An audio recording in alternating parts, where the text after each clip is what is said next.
Bonsoir Jean-Claude Mailly, Bonsoir. secrétaire général de Force ouvrière. Le chômage continue à reculer, vous l'avez entendu.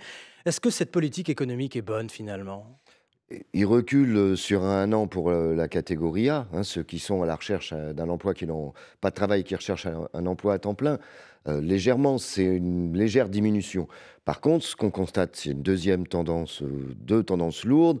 C'est beaucoup d'emplois précaires qui sont créés, puisque ceux qu'on appelle en d'activité réduite, c'est-à-dire qui sont au chômage avec un peu d'activité là, ces catégories-là, B et C, continuent à augmenter fortement, de plus de 10%, plus de 10% sur un an, et mis à part pour les plus de 50 ans le mois dernier, mais la tendance pour ce qu'on appelle les seniors est encore mauvaise. Donc on est loin d'un vrai retournement. L'activité réduite, ça c'est important. Est-ce que finalement c'est mieux que rien de passer de pas d'activité à une activité réduite ou est-ce que c'est un phénomène qui vous inquiète sur la Bah, durée? À tout prendre, Jean-Claude Mailly. Oui, non, mais bien sûr, mais c'est en même temps, c'est pas de la création d'emplois stables. C'est ça que ça signifie.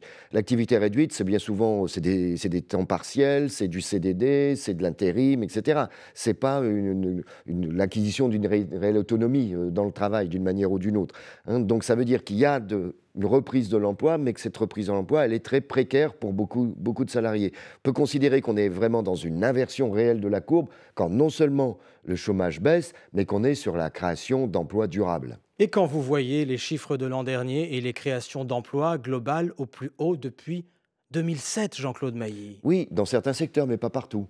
Hein, c'est pas vrai dans l'industrie et le bâtiment, par exemple, qui continue malheureusement à perdre des emplois. C'est-à-dire qu'on perd de la valeur ajoutée, mais on perd des emplois. Donc ça existe notamment dans le secteur tertiaire, les créations d'emplois qui sont aussi malheureusement parfois des emplois précaires. Et c'est aussi l'intérim et le CDD. Et je vous repose ma question sur la politique économique, car vous avez beaucoup, pendant ce quinquennat, critiqué le pacte de responsabilité, Oui. les mesures en Mm. faveur des entreprises. Est-ce que vous regrettez ces critiques aujourd'hui? Pas du tout. Je ne regrette pas du tout, parce que si vous regardez encore ce qui est sorti cette semaine sur quel a été l'effet du crédit d'impôt compétitivité emploi, pas mesurable en termes de salaire, quasiment pas mesurable en termes d'emploi, ni en termes d'exportation, ni en termes d'investissement. Seul effet mesurable, le taux de marge. Mais je rappelle, une entreprise ne vit pas uniquement avec son taux de marge, elle vit aussi avec un marché. Mais vous connaissez l'axiome, hein, les profits de demain, les emplois d'après-demain. C'est ce que dit le patronat en Ouais, général, enfin, quand ça, la marge remonte. oui, ça c'est l'axiome d'Helmut Schmidt, hein, dans les Ouais, années ancien 70. chancelier allemand. C'est pas d'aujourd'hui, mais c'est un axiome très libéral, hein. D'abord les profits, après on verra.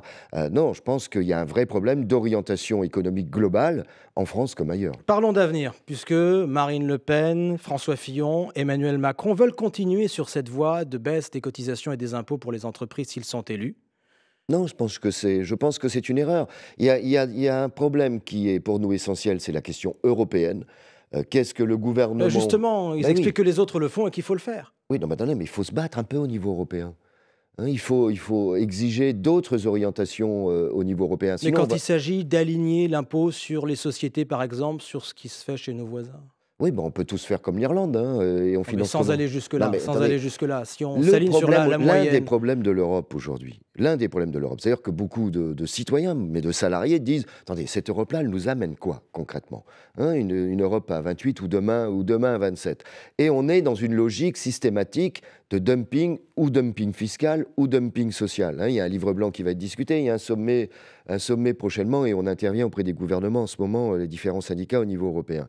Je rappelle que tous les syndicats au niveau européen, par exemple, réclament dans chacun des pays des augmentations de salaire aujourd'hui, hein. Donc il y a vraiment une nécessité d'une autre orientation économique au niveau européen, et que ça se traduise ensuite dans les différents pays. Mais si on continue avec ce que j'appelle le néolibéralisme, on continuera à aller dans le mur.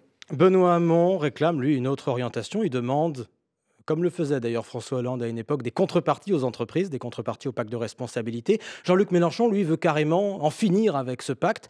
Que demandez-vous, vous, Force ouvrière, là-dessus? La fin du Tout- pacte de responsabilité que au tout- prochain président de la que République? ce que nous réclame depuis un bout de temps, hein, que toutes les aides aux entreprises, quelles qu'elles soient des aides conditionnées.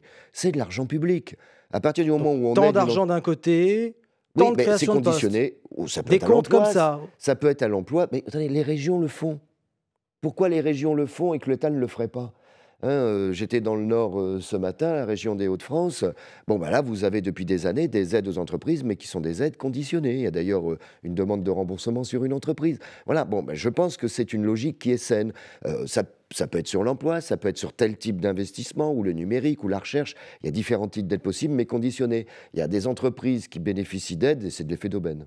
Vous êtes en pleine négociation avec le patronat sur la nouvelle convention d'assurance chômage. L'horloge tourne, vous voulez aboutir la semaine prochaine. Allez-vous y arriver, Jean-Claude Mailly? J'aimerais bien.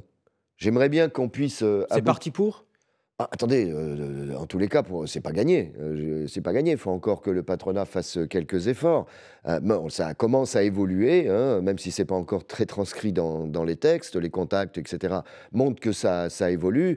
Le compte n'y est pas encore, mais j'espère bien, oui, j'aimerais bien, en tous les cas, qu'on puisse arriver à un accord assez large la semaine prochaine. Qu'est-ce que c'est un accord assez large? Ah bah, c'est un accord signé par la plupart des syndicats. Pas la CGT, vraisemblablement? Oui, elle n'a jamais signé dans le domaine de l'assurance chômage, mais on ne sait jamais, hein, elle pourrait signer. Vous avez envie de signer, Jean-Claude Mailly, pour dire les choses simplement. Oui, mais bien sûr, parce que c'est à la fois sur la préservation des droits des salariés et des demandeurs d'emploi et la préservation du rôle des interlocuteurs sociaux. C'est un élément important. Ça, c'est un message peut-être à Emmanuel Macron, qui oui, voudrait mettre dans le giron de l'État l'assurance chômage, oui, et donc l'enlever finalement au patronat et aux syndicats qui discutent traditionnellement.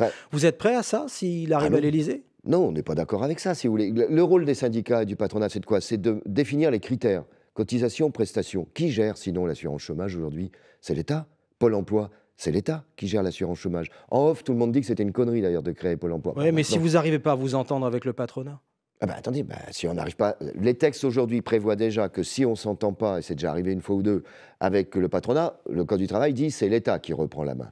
Donc l'importance d'essayer d'aboutir à un accord. Si on a un accord large, on verra ce que fera, quel qu'il soit, le futur président. Est-ce qu'il y aura un accord la semaine prochaine? Je l'espère, mais ce n'est pas encore fait. Jean-Claude Mailly, le secrétaire général de Force ouvrière, invité de l'Interview Écho. Merci. Merci à vous.